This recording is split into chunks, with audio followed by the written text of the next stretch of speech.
तो जीवन यात्रा में कौन सा ऐसा सबसे इमोशनल मोमेंट था जिसने एक बहुत गहरी छाप छोड़ी आपकी मानस पटल पे? कुछ हद तक कह सकते हैं जब श्री राम जन्मभूमि आंदोलन चल रहा था 2 नवंबर 1990 को जो कार सेवकों की गोली मारकर जिस प्रकार से हत्याएं की गई, आज की पीढ़ी को नहीं ध्यान होगा, क्योंकि हम लोगों को भी एक संयोग था कि लखनऊ में सूचनाएं अधिक आ रही थी, जानकारियां भी अधिक आ पा रही थी।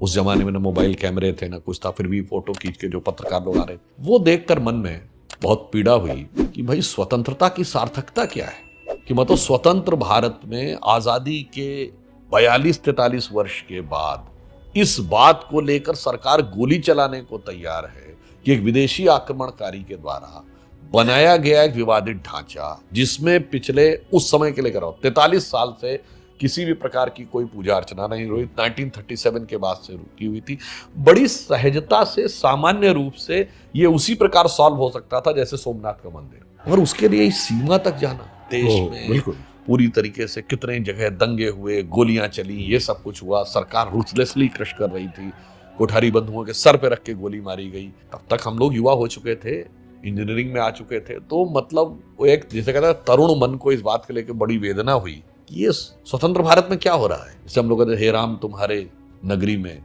ये गोली की बौछार क्यों, हे राम तुम्हारे भक्तों पे ये इतना अत्याचार क्यों, मन में भाव आता था। बहुत कष्टकारी था, उस घटना को तो भुलाया नहीं जा सकता है। और दुखद बात क्या थी, लोग क्यों करने में सफल हो रहे हैं, मैं बहुत स्पष्ट कहना चाहता हूं, क्योंकि उस समय का जो राजनीतिक वर्ग था उसे पूर्ण विश्वास था कि धर्म और संस्कृति के नाम पे ये देश कभी एक नहीं होगा, ये इसको हम वर्ग, भाषा, जाति पे तोड़ के अपनी सत्ता कायम रखने में सफल होंगे अथवा सत्ता दोबारा पाने में सफल होंगे। यानी मैं कह सकता हूं कि वो एक लड़ाई थी, एक भारत श्रेष्ठ भारत की वो शुरुआत थी, जो आज प्रधानमंत्री जी ने आह्वान किया है, उसके बीजारोपण की शुरुआत थी। वो जीतेगा आगे जाके या डिवाइड एंड रूल जीतेगा अंग्रेजों का, तो वो मानसिकता वही थी कि डिवाइड एंड रूल करके हम रूल कर लें। ये भी था, और मुस्लिम तुष्टीकरण जो एक चलता आया था स्वतंत्रता के पहले से, मुस्लिम तुष्टीकरण भी बहुत अपने चरमोत्कर्ष पे था। मैं कहूंगा और गहराई से देखिए, मुस्लिम तुष्टीकरण एक पक्ष है। क्यों हो रहा था मुस्लिम तुष्टीकरण? क्योंकि सबको पता था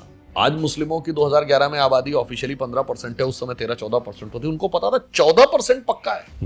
आज तो हिंदुओं की आबादी 79% रह गई, उस समय 82-83% थी। उनको आप सोचिए 82-83 में अगर 15% भी पक्का होता तो वो लोग उधर, क्योंकि वो तो राजनीति को सियासत के तराजू पे तोल रहे थे ना, लाभ हानि के तराजू पे। उनका उन पार्टियों का कोई कमिटमेंट नहीं था, कोई आइडियोलॉजिकल कमिटमेंट मुस्लिमों के लिए भी नहीं था। मैं बहुत स्पष्ट कहना चाहता हूं, उनके लिए मुस्लिम एक वोट बैंक था, बिल्कुल एक पक्का सॉलिड वोट बैंक है।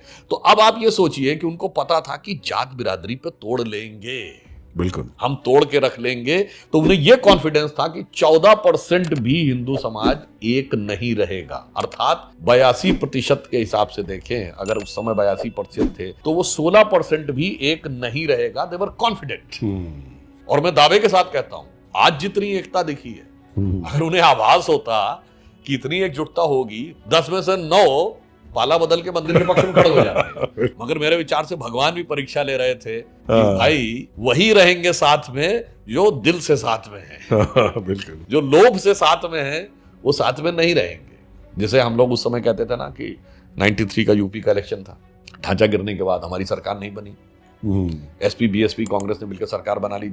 यद्यपि उस विधानसभा का कॉन्फ़िगरेशन यह था कि 178 सीटें भाजपा की थी यूपी में, 107 सपा की थी, 67 बसपा की थी। ये 174 मिला के भी हमसे 4 कम थे। फिर करीब 50 सीटें या 35-36 सीटें कांग्रेस की थी, 12-13 सीटें और दलों की थी। जनता दल भी उस समय थोड़ा बहुत था। इन सब ने मिलकर सरकार बनाई थी, मतलब सपा बसपा कांग्रेस आई, सारे मौसेरे भाइयों ने मिलकर सरकार बना दी थी। तो एक नारा लगा था, मिले मुलायम काशीराम, हवा में उड़ गए जय श्री राम।